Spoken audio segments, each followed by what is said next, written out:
Hello everyone, welcome to commerce lectures. I am Neha. आज करेंगे हम माइक्रो इकोनॉमिक्स एंड टॉपिक है हमारा आज का change in supply when demand is perfectly inelastic.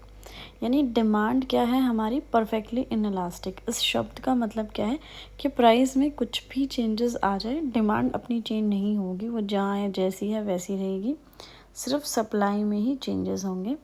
तो सबसे पहले इसमें हम पढ़ते हैं इंक्रीज़ इन सप्लाई, यानी अगर सप्लाई बढ़ जाती है तो क्या होता है। तो स्टार्टिंग में सबसे पहले देखो, सप्लाई कर्व आपका ये वाला बन रहा है, फिर डिमांड कर्व आपका ये बन रहा है, और ये दोनों आपस में यहाँ इंटरसेक्ट कर रहे हैं। ठीक है भाई, तो जहाँ इंटरसेक्ट करेंगे वहाँ होगा इक्विलिब्रियम। इक्विलिब्रियम से लेफ्ट में लाइन ड्रॉ करेंगे तो ये होगा इक्विलिब्रियम प्राइस। इक्विलिब्रियम से डाउनवर्ड डायरेक्शन में जाएंगे तो ये होगा इक्विलिब्रियम क्वांटिटी। यानी सबसे पहले सिर्फ यही ग्राफ था। फिर क्या होता है कि इंक्रीज इन सप्लाई, जो कि इसमें हम पढ़ रहे हैं, सप्लाई बढ़ गई है, सप्लाई बढ़ेगी तो क्या होगा, सप्लाई बढ़ने से सप्लाई कर्व राइट में शिफ्ट हो जाएगा। अब सप्लाई कर्व यहाँ शिफ्ट हो गया राइट में। यही बातें सारी लिखी हुई हैं कि सप्लाई इंक्रीज़ हो गई यानी सप्लाई बढ़ गई, सप्लाई बढ़ने से सप्लाई कर्व राइट में चला गया। पहले एस एस था, अब एस वन हो गया।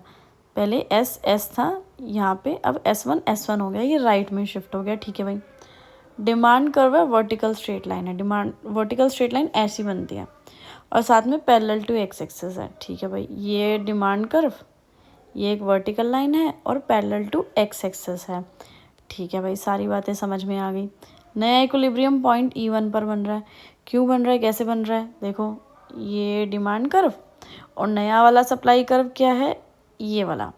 तो यहाँ पे दोनों इंटरसेक्ट कर रहे हैं तो इक्विलिब्रियम भी अब यहीं पे बनेगा जहाँ पे दोनों कट करेंगे आपस में एक दूसरे को, तो ये न्यू इक्विलिब्रियम।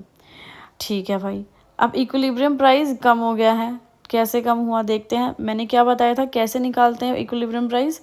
इक्विलिब्रियम से ठीक लेफ्ट में एक लाइन खींचते हैं, वो इक्विलिब्रियम प्राइस निकलता है। ये रो, पहले P पे था प्राइस, अब P1 कम हो गया है। ठीक है भाई, कम हो गया। इक्विलिब्रियम क्वांटिटी सेम ही है। मैंने कैसे बताया था इक्विलिब्रियम क्वांटिटी कैसे निकालते हैं, इक्विलिब्रियम से डाउनवर्ड डायरेक्शन में एक लाइन खींचते हैं।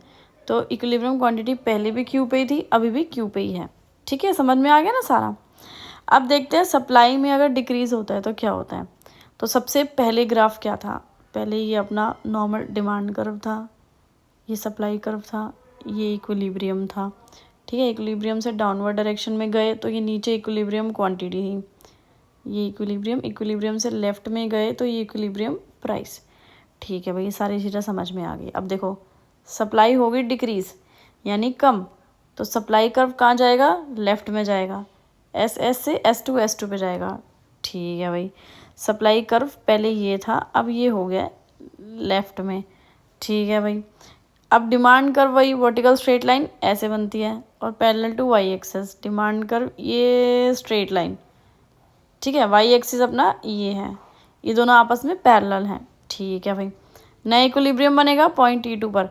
क्यों बन रहा है, क्योंकि डिमांड कर्व ये रहा और नया सप्लाई कर्व ये रहा, ये आपस में यहाँ पे इंटरसेक्ट कर रहे हैं और जहाँ पे ये इंटरसेक्ट करेंगे वहीं पे इक्विलिब्रियम बनेगा। ठीक है भाई, इक्विलिब्रियम प्राइस बढ़ गया। कैसे बढ़ गया, मैंने कैसे बताया था इक्विलिब्रियम प्राइस कैसे निकालेंगे। इक्विलिब्रियम से एक लेफ्ट में लाइन खींचेंगे, ये इक्विलिब्रियम प्राइस है P2, नया प्राइस है ये। ठीक है भाई, पहले P पे था, अब P2 पे हो गया, यानी ज़्यादा हो गया प्राइस, लेकिन इक्विलिब्रियम क्वांटिटी सेम है। देखो, पहले भी Q थी और अभी भी Q है। चल वीडियो ख़त्म।